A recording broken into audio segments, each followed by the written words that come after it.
Pengakuan JK sebagai saksi perjuangan dan keberhasilan Jokowi membuat Indonesia lolos dari jeratan hutang 6.000 triliun warisan SBY dan Soeharto. Jokowi menerima warisan hutang ribuan triliun rupiah. Catat ya, ada yang jatuh tempo, harus dibayar secepatnya. Ada yang cicilannya masih panjang sampai ke bulan. Yang ada di pikiran Jokowi waktu itu ketika menerima warisan hutang bukan seberapa besar hutangnya, tetapi bagaimana cara membayar hutangnya. Apakah pemerintah serius, Pak Jokowi? Saya termasuk bahagian dari pemerintahan yang lalu dengan Pak Jokowi. Saya tidak pernah melihat presiden yang seserius itu untuk melihat rakyatnya. Tiap hari ini di sini, tadi ada di Balikpapan, besok dia akan ke Sumatera. Jadi kalau artian bagaimana menyapa rakyat secara langsung, yang paling serius ini beliau. Bahwa pembangunan itu tentu dijalankan juga sesuai dengan keadaan. Mulainya Republik Indonesia tadinya nggak punya neraca, jadi barang milik negara pun tidak diadministrasikan, tidak direkod. Kita asal bangun, waktu Pak Harto 30 tahun bangun banyak sekali, nggak ada pembukuannya. Jadi waktu kemudian terjadi krisis, kemudian kita punya undang-undang keuangan negara dan perbendaharaan negara, kita baru mulai membangun neraca keuangan. Yang suka bicara masalah utang, sampaikan aja bahwa di Perpres 72 itu waktu anggaran APBN 2020 dengan estimasi defisit sekian, itu pembiayaannya adalah dari SPN, dari pinjaman, ada yang bilateral, ada yang multilateral. Jadi kalau waktu kita sedang menjalankan Perpres, jangan kemudian muncul reaksi-reaksi seolah-olah kita kayak orang yang belum punya rencana gitu loh, Pak. Berasal dari thread Twitter, Toto Kartaraharja, @Kartaraharja, akhirnya mengaku juga. Teman-teman bacalah pengakuan seorang JK berikut sebagai saksi sejarah Indonesia. Pengakuan jujur JK terhadap keberhasilan Joko Widodo dalam pengelolaan negara, sehingga Indonesia perlahan lolos dari beban hutang peninggalan era SBY dan Soeharto, yang telah membuat Indonesia harus menanggung hutang hingga 6.000 triliun dengan dalih subsidi yang hanya memperkaya dirinya sendiri dan konco-konconya. Silahkan membaca tulisan berikut sampai selesai, agar kita paham mengapa kini Indonesia perlahan menjadi negara hebat di Asia dalam kurun waktu yang tidak terlalu lama di era Joko Widodo. Perjuangan moral Jokowi bagi Indonesia. Wakil Presiden Republik Indonesia Yusuf Kala dalam sambutannya di acara Simposium Ekonomi di MPR RI Senayan mengatakan bahwa ada dua kebijakan keliru yang dilakukan pemerintah era Soeharto dan SBY sehingga menghabiskan anggaran 6.000 triliun. Kebijakan itu menjadi salah satu penyebab ketertinggalan Indonesia dari negara-negara tetangga. Satu kebijakan era Soeharto dan satunya lagi era SBY. Selama 32 tahun Soeharto berkuasa, tidak ada riak yang berarti untuk menghentikannya. Saat Soeharto jatuh, tatkala fundamental ekonomi yang disimpan rapat bertahun-tahun terbuka lebar oleh aksi George Soros terkuak. Nyatanya berpuluh tahun kita menyimpan data busuk dan kebohongan. Tidak ada kekuatan ekonomi secara nyata. Tidak ada. Soeharto tidak punya rencana hebat untuk membuat Indonesia hebat dalam sektor ekonomi, kecuali hanya menggali lubang sedalam-dalamnya melalui hutang tanpa rencana real untuk mengubah Indonesia menjadi lebih baik. Dari jumlah hutang yang digali Soeharto, hanya 30% yang digunakan untuk membangun Indonesia. Selebihnya habis dikorup oleh mereka yang menumpangnya menjadi penguasa selama 32 tahun. Akibat kebijakan yang diambilnya sebelum jatuh adalah menandatangani LOL oleh IMF sebagai blank cheque yang harus diselesaikan oleh rezim setelahnya.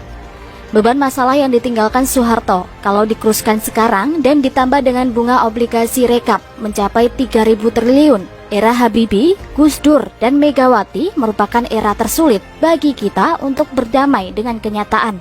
Indonesia dinyatakan sebagai negara insolven. Semua financial resource tertutup, pemasukan lebih kecil daripada pengeluaran, kehidupan politik tidak jelas. 6 tahun proses transisi dari legislasi era Soeharto ke era reformasi seakan waktu terpanjang dalam sejarah. Selama itu tidak ada pembangunan real, negara stuck. Namun, akhirnya Indonesia bisa keluar dari proses transisi itu dengan terpilihnya SBY sebagai presiden secara demokrasi langsung. Harapan dipanggut dan masa depan disongsong dengan ceria.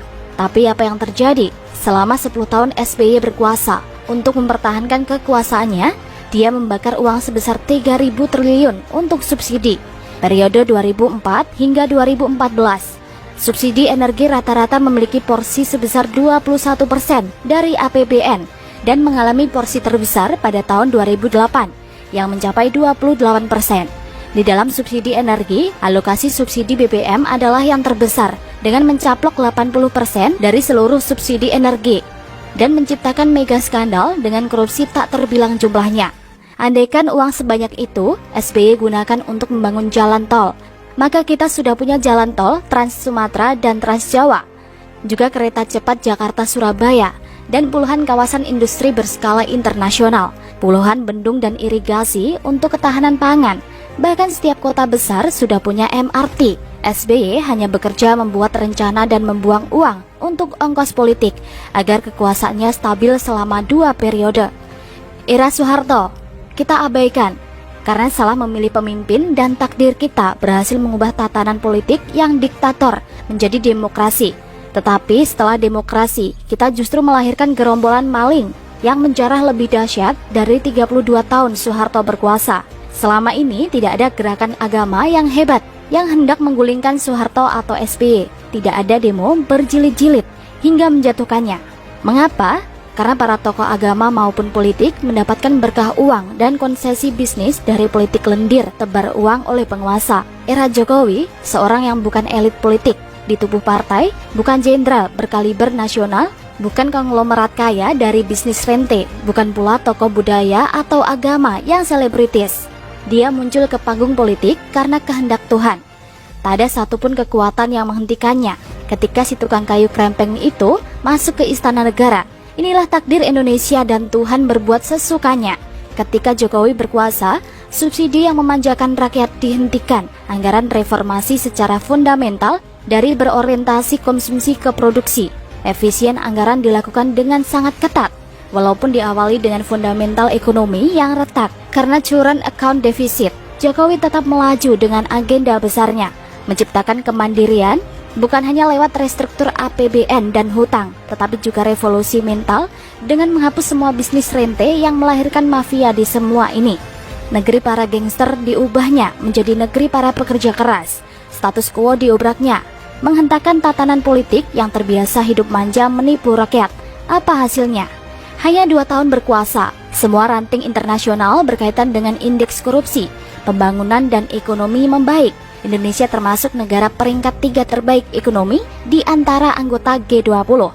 Saya membayangkan sob, setiap langkah Jokowi tidaklah mudah dan penuh resiko, karena semua elit politik yang kini ada adalah bagian dari kekuasaan Orde Baru yang pernah merampok Indonesia, meninggalkan beban kerugian sebesar 3.000 triliun, yang juga bagian dari kekuasaan era SBY yang membakar uang negara sebesar 3.000 triliun demi melenggangkan kekuasaannya. Mereka semua ingin agar si tukang kayu ini dihentikan, karena Jokowi bukan hanya menghancurkan kekuasaan mereka sebagai ladang bisnis mendatangkan harta mereka, tetapi juga menjadikan rakyat cerdas berpolitik dan mempermalukan elit politik, di mana banyaknya elit politik terancam masuk bui karena aksi OTT KPK. Pesta usai. Dulu, Ahok dijadikan pintu gerbang untuk menjatuhkan Jokowi dengan alasan menistakan agama. Dan dari keadaan ini, Jokowi berhasil keluar dengan selamat. Kini, Perpu pembubaran ormas radikal dijadikan alasan untuk menjatuhkannya karena dibilang anti-demokrasi dan anti-Islam. Padahal tidak ada dalam Perpu untuk menyebut Islam atau ormas tertentu. Namun oleh para gangster mafia diciptakan semua kegaduhan ini agar pesta kekuasaan kembali marak. Karena itu emosi agama kembali dibenturkan. Andaikan Perpu itu ditolak DPR, maka ketahuilah kita bahwa agenda menjatuhkan Jokowi memang datang dari segala penjuru mata angin. Apakah Jokowi akan jatuh? Tuhanlah yang berhak menentukan siapa yang pantas berkuasa, dan setiap orang yang berkuasa adalah cobaan bagi rakyat. Usia saya lebih dari 50 tahun. Saya adalah generasi gagal karena tak bisa berbuat banyak menghentikan Soeharto dan pemikat subsidi BBM era SBY yang membakar uang ribuan triliun. Apa yang saya lakukan sekarang adalah berusaha setiap hari berbuat kebaikan